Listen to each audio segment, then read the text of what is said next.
Hi everyone, welcome back to HardReset.Info channel. Today I'm gonna show you how to find and manage sound settings on iPad mini.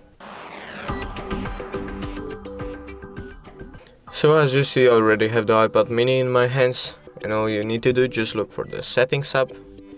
Mine is located at the bottom of the screen. Then click on it, then slowly go down a bit till you see the sounds tab, and then click on the sounds tab. Then once you see, you can adjust anything you would like. To turn on silent mode, just click on it once. To adjust the ringtone alert volume, just slide it to the left or to the right. If you want to change any of the ringtones, all you need to do is just touch on it and then select the sound that you would like to have, or maybe you can download your custom one. Thank you guys for watching this video. I hope you guys enjoyed. Leave a like and subscribe, and see you guys in the next one.